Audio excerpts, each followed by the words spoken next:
ఒక్కసారి కొమ్మూరి గోల్డ్ కి కాల్ చేయండి. తాకట్లో ఉన్న మీ బంగారాన్ని విడిపించి మార్కెట్ ప్రైస్ కి వాళ్ళు కొనుక్కుని మిగతా డబ్బులు మీకు ఇచ్చేస్తారు. నమస్తే, వెల్కమ్ టు మనం టీవీ. ప్రస్తుతం నాతో పాటు అనలిస్ట్ కట్ట కార్తిక్ ఉన్నారు, మాట్లాడదాం.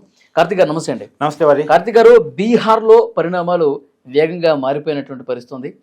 బీహార్ ముఖ్యమంత్రిగా ఉన్నటువంటి నితీష్ కుమార్ రాజ్యసభకి వెళ్తా ఉన్నారు. బీజేపీ అభ్యర్థి ముఖ్యమంత్రి అవుతా ఉన్నాడు. డిప్యూటీ సీఎంగా నితీష్ కొడుకు వస్తూ ఉన్నాడు. ఏంటి అనూహ్య పరిణామం? బీహార్లో నితీష్ కుమార్ని రాజ్యసభకు పంపి ఆయన కేంద్ర మంత్రి పదవి ఇచ్చి బీహార్ సీఎం పీఠాన్ని బీజేపీ దక్కించుకోబోతూ ఉంది. బీహార్ సీఎం పీఠం మీద కూర్చోవాలని బీజేపీ ఎప్పటి నుంచో అనుకుంటా ఉంది. కాకపోతే సాధ్యం కావట్లే. సాధ్యం కాకపోవటం అనుకున్న కారణం నితీష్ కుమార్. నితీష్ కుమార్ ఆ సీఎం పీఠాన్ని సుదీర్ఘకాలంగా ఏలుతున్నాడు. ఒకసారేమో ఎన్డీఏ కూటమితో కలిసి వెళ్తాడు, ఇంకోసారేమో ఎన్డీఏతర పార్టీలు మహాగఠబంధన్ తో పొత్తు పెట్టుకుని, అంటే కాంగ్రెస్ కావచ్చు, ఆర్జేడీ కావచ్చు, ఆ పార్టీలతో పొత్తు పెట్టుకొని సీఎం పీఠాన్ని దక్కించుకుంటాడు. మొత్తం మీద నితీష్ కుమార్ సీఎం పీఠాన్ని దక్కించుకోవటం కోసం అటు ఆ కూటంతో ఇటు ఈ కూటంతో అటు ఇటుగా మారుతూ ఆ కుర్చీ మీద మాత్రం తానే కూర్చుంటున్నాడు.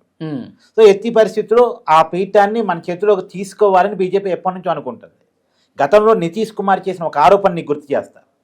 మా పార్టీలో చీలిక తీసుకురావాలని బీజేపీ ప్రయత్నం చేస్తుంది. నిజానికి అప్పటికి బీజేపీతో మిత్రపక్షంగా ఉన్నాడు.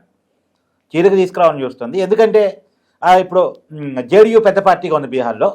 జేడీయూ కంటే కూడా పెద్ద పార్టీగా బీజేపీ అవతరించాలనుకుంటుంది. అందుకని మా పార్టీని దెబ్బతీయాలనుకుంటుంది, మాతో మిత్రపక్షంగానే ఉండి అని ఆరోపణ చేశాడు. సరే, అతను ఆరోపణ చేసినా, అతను అవతలికి పోయినా, మళ్ళా యువతలకి వీళ్ళు లాగేసినా, మొత్తానికి బీజేపీ అయితే తన పనిలో తను ఉంది. ఏది పార్టీగా ఎదగాలి, బీహార్లో బీజేపీ మార్క్ చూపించుకోవాలి. దేశవ్యాప్తంగా కూడా అదే పనిలో ఉందిగా బీజేపీ. సో అదే పనిలో బీహార్లో కూడా ప్లాన్ చేసి గత ఎన్నికల ఫలితాల్లో పెద్ద పార్టీగా బీజేపీ అవతరించింది. సరే, అయినా నితీష్ కుమారే ముఖ్యమంత్రి అనేటువంటి పేరుతో వెళ్ళారు కాబట్టి నితీష్ కుమార్కే సీఎం పీఠం ఇచ్చారు.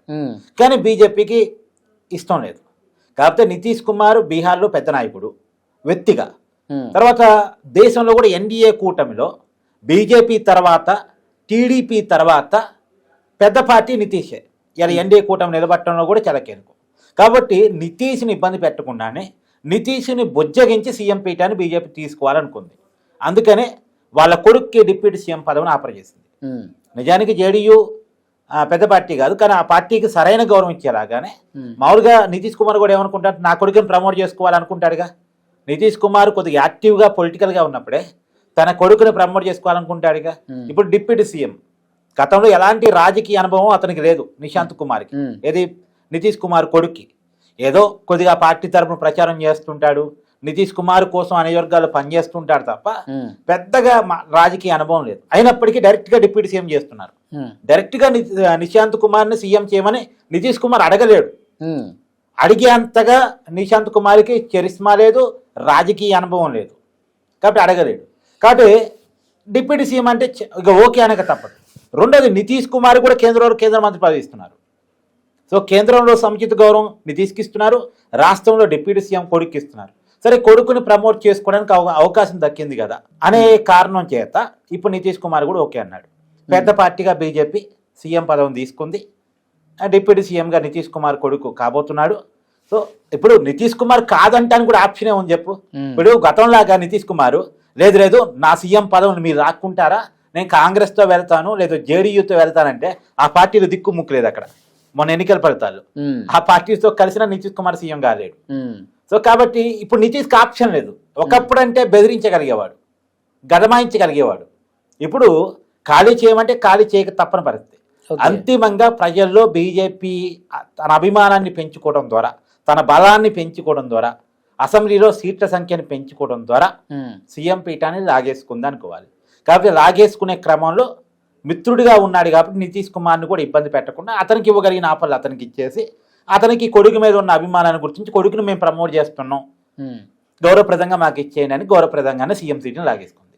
ఓకే, ఒకటి మాత్రం వాస్తవం, బీజేపీ ఈ దేశంలో తన ఎదగటానికి తన శత్రువుని తినేస్తుంది, తన మిత్రువుని తినేస్తుంది. తను ఎదగాలంతే, తను ఆ సీఎం కుర్చీలో కూర్చోవాలి. ఇప్పుడు బీజేపీ అనుకున్నది ఏంటంటే దేశంలో అన్ని రాష్ట్రాల్లో అధికారం తానే ఉండాలి, దేశంలో తానే సుదీర్ఘకాలంగా అధికారంలో ఉండాలి. సరే, ఏ రాజకీయ పార్టీకైనా ఉండే భావన అయితే బీజేపీ కొద్దిగా స్ట్రాంగ్గా ఉంటుంది. బీజేపీ నడుస్తుంది కూడా అలా. Okay. Thank you very much.